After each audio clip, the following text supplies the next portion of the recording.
eu acho, até pegando esse gancho, Fábio, Claro.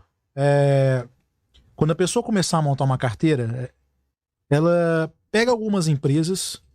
Vamos pensar assim: você vai num restaurante lá, né? Aí você olha um menu do restaurante e tem várias comidas.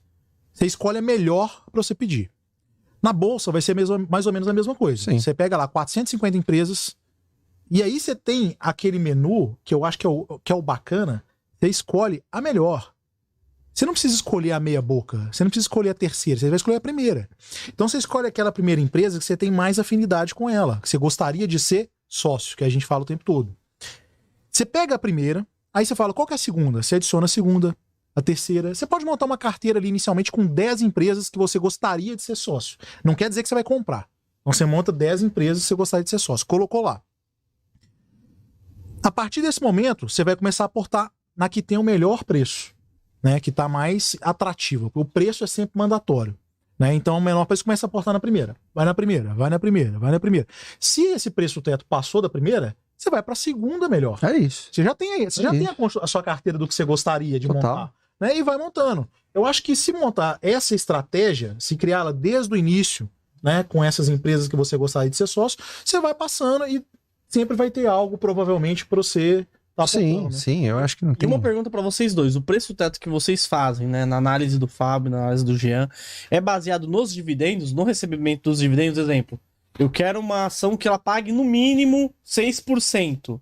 Então, fazendo as projeções ali do quanto ela vai faturar nesse ano, o payout que eu vou receber, então essa empresa até determinado valor eu consigo ali comprar ela. É assim ou não? Olha, eu particularmente, eu não olho o que vai acontecer no ano.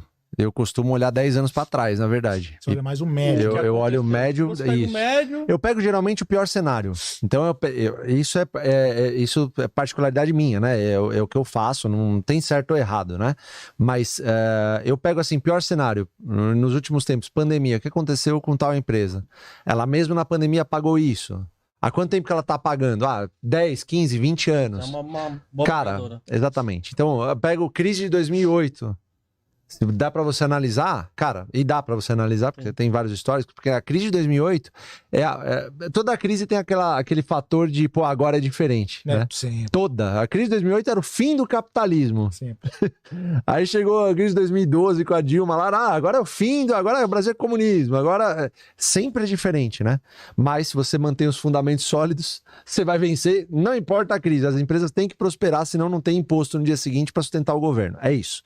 Então, eu costumo olhar o máximo de histórico possível. Eu tenho poucas empresas na carteira, só que essas poucas e boas empresas na carteira são empresas que eu não vendo porque eu já peguei o histórico e eu confio tanto nesse histórico que, cara, é pra cima, daqui pra cima. É aumentando posição nelas e acabou. Mas é o maior número histórico possível de dividendos e pagamentos recorrentes. É isso. É a análise que eu faço. Ó, o preço teto, ele é uma referência para ser utilizada. O preço teto ele vai te dar uma margem de segurança em relação ao que você gostaria de receber de retorno em dividendos.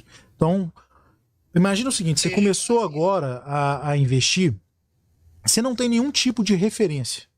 Então você vai lá no preço teto que tem na GF, a gente faz o cálculo, e assim, não tem nenhuma mágica, não é uma fórmula mágica, né? A gente pega preço teto médio dos últimos 6 anos, que está disponível em site, qualquer um consegue fazer, que é uma média aritmética simples, ajustada por eventos, né?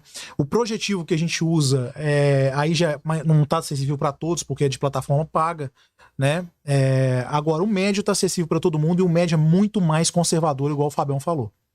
Então, a partir do momento que você tem uma referência inicial de preço teto, ele vai te livrar do quê? Da furada de você pagar caro demais por uma empresa. Você comprar no topo histórico e ele recuar, né? Exato. Então, vamos pegar. Tem gente que, sei lá...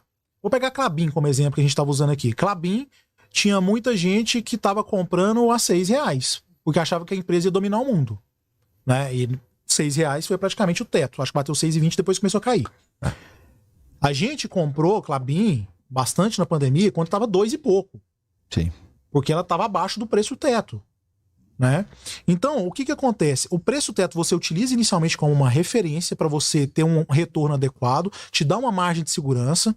O que é a margem de segurança, para quem não entende? Não pagar caro demais, né?